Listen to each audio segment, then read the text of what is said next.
2004 से 2014 तक पूरे 10 साल मिले कांग्रेस सरकार को एक डेवलपिंग राष्ट्र भारत का निर्माण और नेतृत्व करने के लिए। आज के इस वीडियो में हम सिर्फ और सिर्फ डेटा के आधार पर बात करेंगे कि उन 10 सालों में कांग्रेस सरकार ने इंडियन रेलवेज के लिए क्या किया और उनके बाद जब 2014 से 2024 में भाजपा सरकार को यह मौका मिला तो उन्होंने इंडियन रेलवेज में क्या बदलाव किए। आइए शुरू करते हैं। दोस्तों, कांग्रेस के 10 साल में पूरे 5000 किलोमीटर का रेल इलेक्ट्रिफिकेशन यानी विद्युतीकरण किया गया। वहीं अगर बात की जाए भाजपा सरकार की तो 44,000 किलोमीटर से भी ज्यादा रेल का इलेक्ट्रिफिकेशन हो चुका है। अब आपके मन में यह सवाल आ रहा होगा कि रेल इलेक्ट्रिफिकेशन से आखिर फायदा क्या होता है। दोस्तों, डीजल इंजन के मुकाबले इलेक्ट्रिक इंजन नॉइस पॉल्यूशन और एयर पॉल्यूशन दोनों ही बहुत कम करता है। इतना ही नहीं, डीजल इंजन के मुकाबले इलेक्ट्रिक इंजन की रफ्तार पकड़ने की क्षमता बहुत ज्यादा तेज होती है, जिससे ट्रांसपोर्टेशन में भी तेजी आती है। इससे भी ज्यादा चौंका देने वाला डेटा जिसे सुनकर आप दंग रह जाएंगे, उसे सुनते हैं। दोस्तों, 2004 से 2014 तक कांग्रेस सरकार के पूरे 10 सालों में 0 स्टेशन के रीडेवलपमेंट हुए, यानी जो स्टेशन जैसा पड़ा हुआ था उसे वैसा ही रहने दिया।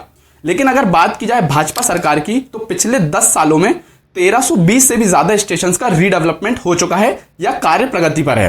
इन्हीं 1320 स्टेशन में से एक रानी कमलापति रेलवे स्टेशन भोपाल में आज AC lobby, lifts, hotels, automobile showrooms और सुपर स्पेशलिटी हॉस्पिटल जैसी सुविधाएं उपलब्ध हैं। अब बात कर लेते हैं रेलवे ट्रैक्स की। दोस्तों, कांग्रेस ने अपने पूरे 10 साल के कार्यकाल में 17,000 किलोमीटर ट्रैक्स ऐड किए। वहीं अगर बात की जाए भाजपा सरकार की तो उन्होंने पिछले 10 साल में 31,000 किलोमीटर से भी ज्यादा रेलवे ट्रैक्स ऐड किए हैं, यानी कि लगभग 2 गुने ट्रैक्स। अगर आप 2 सेकंड का टाइम निकालकर इस चैनल को सब्सक्राइब कर लेते हैं तो इससे हमें और अच्छा कंटेंट बनाने का मोटिवेशन मिलेगा। तो प्लीज लाइक करें, शेयर करें और चैनल को सब्सक्राइब करें। अब आगे बढ़ते हैं। बढ़ती जनसंख्या के साथ ज्यादा ट्रेन की और ज्यादा बोगीज की जरूरत तो पड़ती ही है। अगर बात की जाए यूपीए सरकार की तो उनके 10 साल के कार्यकाल में 32,000 कोचेस का मैन्युफैक्चर किया गया। वहीं अगर हम बात करें भाजपा सरकार की तो पिछले 10 सालों में 54,000 से भी ज्यादा कोचेस मैन्युफैक्चर किए जा चुके हैं। अगर आप एक एवरेज ट्रेन की बात करें तो उसमें लगभग 24 से 25 बोगी होती हैं। इस हिसाब से देखा जाए तो कांग्रेस ने अपने पूरे कार्यकाल में 1350 ट्रेन के बराबर कोचेस की मैन्युफैक्चरिंग की।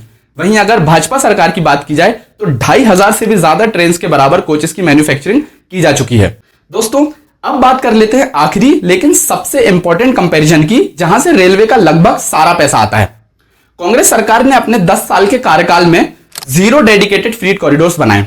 डेडिकेटेड फ्रीट कॉरिडोर यानी मालगाड़ी या गुड्स ट्रेन के लिए बनाया गया अलग से रेल नेटवर्क, ताकि पैसेंजर ट्रेन को मालगाड़ी के लिए और मालगाड़ी को पैसेंजर ट्रेन के लिए रुकना ना पड़े।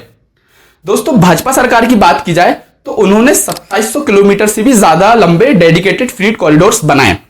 इन डेडिकेटेड फ्रीट कॉरिडोर्स की वजह से अगर रेवेन्यू की बात की जाए तो 2020 से 2023 इन 3 सालों में 1,17,000 करोड़, 1,41,000 करोड़ और 1,62,000 करोड़ इतना रेवेन्यू जनरेट हो चुका है। दोस्तों, अब आपको इस वीडियो के जरिए पता चला होगा कि कांग्रेस सरकार या भाजपा सरकार दोनों में से किस सरकार ने ज्यादा डेवलपमेंट लाया है इंडियन रेलवेज में। अपना वोट सोच समझ कर डालें। धन्यवाद।